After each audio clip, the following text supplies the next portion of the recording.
Good morning student.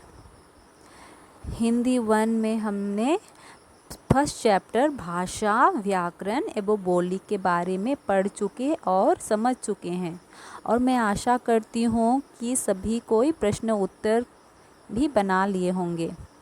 तो आज हम सेकेंड चैप्टर वर्ण विचार के बारे में चर्चा करेंगे कि वर्ण विचार क्या है। व्याकरण में ध्वनि का अर्थ वर्ण होता है। ध्वनि का सामान्य अर्थ होता है आवाज़। हमारे चारों ओर अनेक प्रकार की ध्वनियाँ हैं, जैसे बादलों की गरजने की ध्वनि, पशु पक्षियों की बोलने की ध्वनि, गाड़ियों की ध्वनि, परंतु इन ध्वनियों को कोई विशेष अर्थ नहीं होते हैं।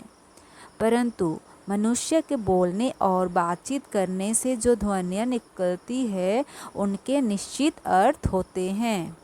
वर्ण विचार हमें कुछ बात करने के लिए कुछ ध्वनियों का सहारा लेना पड़ता है। हम जब कुछ बात करते हैं तो कुछ ध्वनियाँ हमारे मुंह से निकलती है। हमारे मुंह से जो आवाज़ निकलती है वही ध्वनि कहलाती है। हम जिस प्रकार जानते हैं कि बच्चा जब छोटा होता है तो बोलना प्रारंभ करता है। जब प्रारंभ करता है बोलना तो वो ठीक तरीके से नहीं बोल पाता है, मुंह से कुछ ध्वनियाँ निकलती है। ये ध्वनियाँ स्पष्ट नहीं होती है, पर बड़ा होते होते शब्द बोलना तथा वाक्य बनाना भी सीख जाता है। इस प्रकार सबसे पहले जो बोलता है, यानी कि जब वो स्पष्ट रूप से नहीं बोल पाता था और बोलने सीख रहा था, वही वर्ण कहलाती है। तो इस वर्ण के बारे में अच्छी तरह से और जानकारियाँ लेते हैं कि वर्ण क्या है। वर्ण क्या है? भाषा में ध्वनि की सबसे छोटी इकाई को वर्ण कहते हैं।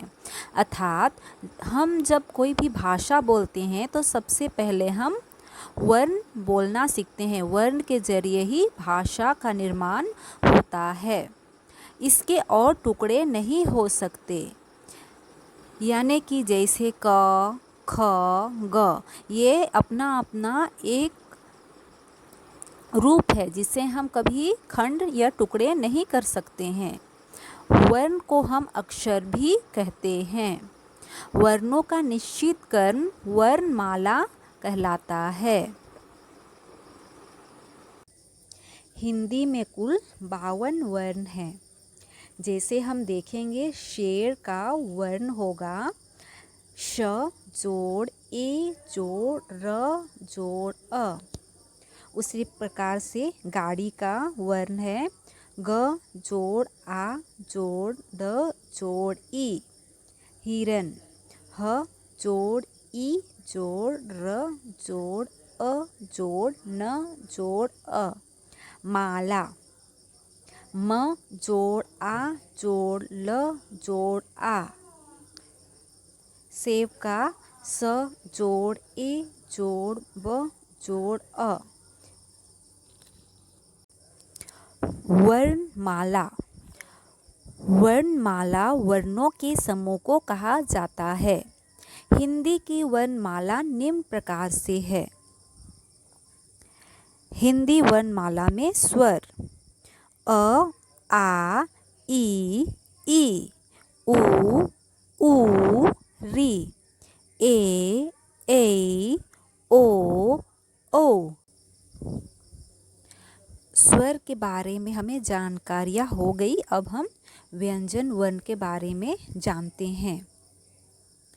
व्यंजन वर्ण में है क, ख, ग, घ, ङ, च, छ, ज, झ, ञ, ट, ठ, ड, झ, ञ, त, थ, द, ध, न, प, फ, ब, भ, म, या, रा, ला, व, तलव्य श, पेट कटा श, दंत स, ह। अब हम संयुक्त व्यंजन के बारे में जानेंगे कि संयुक्त व्यंजन क्या है। दो वर्ण जुड़े रहते हैं उसे संयुक्त व्यंजन कहते हैं। दो वर्णों के मेल से बने वर्ण को संयुक्त व्यंजन कहते हैं। उनमें से है अक्ष, त्र, ज्ञ, श्र। अयोग व यह दो होते हैं। अयोग व यह दो प्रकार से होते हैं। अंग अ को अनुस्वार भी कहते हैं। आ को विसर्ग कहते हैं।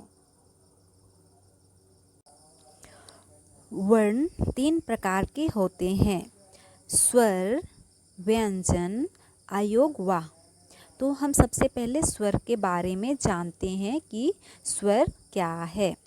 स्वर वह स्वतंत्र ध्वनि है जिसके उच्च वर्ण के उच्चारण में यदि हवा बिना किसी बाधा के मुंह से बाहर निकलती है तो उसे स्वर कहते हैं।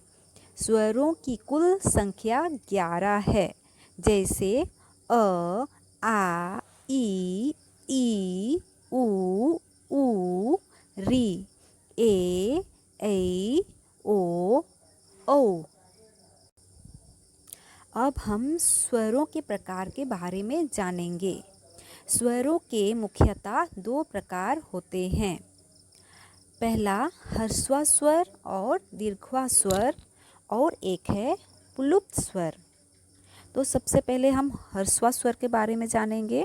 जिन स्वरों का उच्चारण करते समय कम समय लगता है उन्हें ह्रस्व स्वर कहते हैं, जैसे अ, ई, उ, ए और री ह्रस्व स्वर हैं।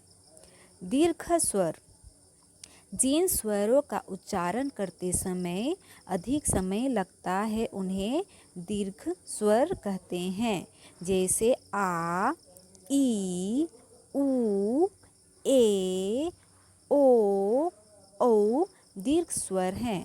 अर्थात ह्रस्व मतलब कम समय लगता है और दीर्घ मतलब उससे थोड़ा ज़्यादा समय लगता है।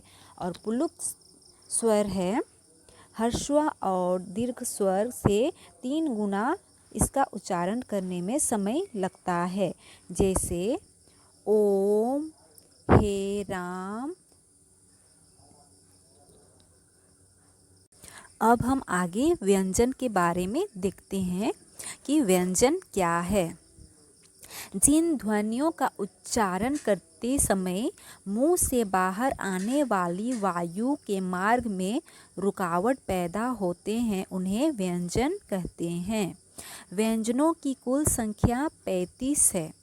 व्यंजन के भेद 3 आधारों पर किए जाते हैं। पहला उच्चारण स्थान के आधार पर, दूसरा श्वास की मात्रा के आधार पर और तीसरा स्पर्श के आधार पर। पहला उच्चारण स्थान के आधार पर, कंठ्य व्यंजन। जो व्यंजन कंठ से बोले जाते हैं उन्हें कंठ्य व्यंजन कहते हैं, जैसे क, ख, ग, घ, ङ। ये सभी गला से बोले जाते हैं, यानी गला से निकलने वाली ये ध्वनियाँ होती है। इसका उच्चारण गला से होता है, इसीलिए इन्हें कंठ्य व्यंजन कहा जाता है। अब हम आगे देखेंगे तालव्य व्यंजन। जिन व्यंजनों का उच्चारण तालु से होता है उन्हें ताल व्यंजन कहते हैं, जैसे च, छ, ज, झ, ञ, या, श तालव्य व्यंजन है, यानी कि ये तालु से इसका उच्चारण होता है। तालु के माध्यम से इसका उच्चारण होने के कारण इसे तालव्य व्यंजन कहते हैं। अब हम आगे मूर्धन्य व्यंजन देखेंगे। जिन व्यंजनों के उच्चारण में जीभ की नोक मूर्ध को छूती है उन्हें मूर्धन्य व्यंजन कहते हैं, जैसे ट, ठ, ड, ढ, ण, उम, अड़, र, पेट कटा श मूर्धन्य व्यंजन हैं। ये सभी मूर्धन्य व्यंजन हैं। दंत्य व्यंजन, जिन व्यंजनों का उच्चारण करने में जीभ की नाक ऊपर के दांतों को छूती है उन्हें दंत्य व्यंजन कहते हैं, जैसे त, थ, द, ध, ये सभी दंत्य व्यंजन हैं। वाच्य व्यंजन, जिन व्यंजनों के उच्चारण में जीभ वाच्य को छूती है उन्हें वाच्य व्यंजन कहते हैं, जैसे न और स वाच्य व्यंजन हैं। ओष्ठ्य व्यंजन, जिन व्यंजनों का उच्चारण स्थान दोनों ओंठ होते हैं उन्हें ओष्ठ्य व्यंजन कहते हैं, जैसे प, फ, ब, भ, म और व ओष्ठ्य व्यंजन हैं। तो ये सभी व्यंजन को हम एक बार बोलेंगे, दोहराएंगे तो हमें सभी समझ में आ जाएगा कि किस तरह से इसका उच्चारण कंठ्य से, तल्व से और मूर्धन्य से, दांत्य से, वाच्य से और ओंठ से किया जाता है। तो आप एक बार इसे बोलने की कोशिश कीजिए, खुद समझ में आ जाएगा। हम पहला उच्चारण स्थान के आधार पर ये समझ लिए। अब हम सेकेंड श्वास की मात्रा के आधार पर देखते हैं। श्वास की मात्रा के आधार पर व्यंजनों के दो भेद होते हैं, पहला अल्प प्राण व्यंजन और दूसरा महाप्राण व्यंजन। अल्प प्राण व्यंजन, जिन व्यंजनों का उच्चारण करते समय हवा की मात्रा कम हो उन्हें अल्प प्राण व्यंजन कहते हैं। वर्गों के पहले, तीसरे और पांचवी वर्ण अंतस्थ और ह को छोड़कर अन्य उस व्यंजन अल्प प्राण होते हैं। ख, महाप्राण व्यंजन, जिन व्यंजनों का उच्चारण करते समय हवा की मात्रा अधिक होती है उन्हें महाप्राण व्यंजन कहते हैं, जैसे क, च, ट, त, प वर्गों के दूसरे और चौथे व्यंजन तथा ह और ढ महाप्राण व्यंजन हैं। स्पर्श के आधार पर व्यंजनों को तीन भागों में बांटा जा सकता है, स्पर्श व्यंजन, अंतस्थ व्यंजन और ऊष्म व्यंजन। पहला हम देखेंगे स्पर्श व्यंजन, जिन व्यंजनों का उच्चारण करते समय हवा जीभ या होंठ का स्पर्श करती हुई बाहर आती है उन्हें स्पर्श व्यंजन कहते हैं। स्पर्श व्यंजनों की कुल संख्या 27 है। अब हम देखेंगे अंतस्थ व्यंजन, जिन व्यंजनों का उच्चारण स्वर और व्यंजन के मध्य में होता है उन्हें अंतस्थ व्यंजन कहते हैं। इन्हें अर्ध स्वर भी कहा जाता है, जैसे य, र, ल, व अंतस्थ व्यंजन हैं। ऊष्म व्यंजन, जिन व्यंजनों के उच्चारण में वायु घर्षण करती हुई बाहर निकलती है तो गर्म ऊष्म हो जाती है, ऐसे व्यंजनों को ऊष्म व्यंजन कहते हैं, जैसे थ, पेट कटा श, स, ह ऊष्म व्यंजन हैं। तीसरा हम देखेंगे अयोगवाह, जिन व्यंजनों की गिनती ना तो स्वरों में होती है और ना ही व्यंजनों में, उसे अयोगवाह कहते हैं, जैसे अंग, अ, आ अयोगवाह है। इनमें क्रमशः अनुस्वर, अनुनासिक और विसर्गा भी कहा जाता है। जैसे सबसे पहले हम देखेंगे अनुस्वर। अनुस्वर क्या है? इस ध्वनि का उच्चारण म या न के समान होता है। इसका लिपि चिन्ह अंग है। इसका प्रयोग स्वरों और व्यंजनों के ऊपर बिंदु के रूप में किया जाता है। जैसे कंस, हंस, अंश आदि। अब हम अनुनासिक के बारे में देखते हैं।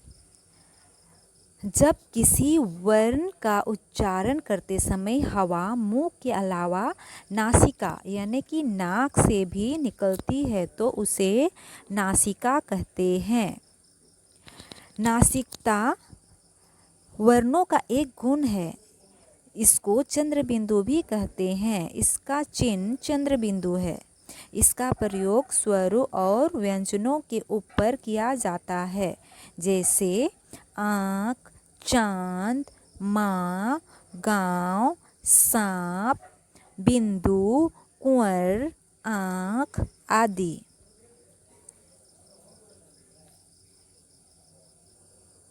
इस प्रकार अनुनासिक का उच्चारण नाक और मुंह से किया जाता है, इसीलिए इसे अनुनासिक कहते हैं।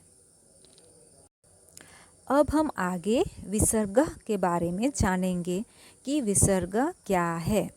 विसर्ग का प्रयोग स्वतंत्र रूप से कहीं नहीं होता। हिंदी के अपने शब्दों में भी विसर्ग का प्रयोग नहीं होता, क्योंकि यह क्या है? तत्सम शब्द है। ये संस्कृति शब्द है जिसमें विसर्ग का प्रयोग किया जाता है। स्वर से परे जो दो बिंदियां लगाई जाती है वे विसर्ग कहलाती है। इनका उच्चारण केवल संस्कृत से आए कुछ तत्सम शब्दों के साथ ही किया जाता है। जैसे अतः, प्रायः, प्रता, पुनः, स्वतः आदि। इसका उच्चारण आधे ह के जैसा होता है।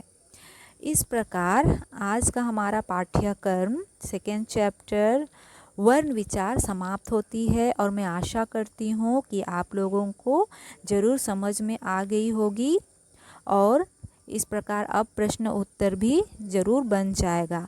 तो आप समझकर प्रश्न उत्तर भी बना लीजिए।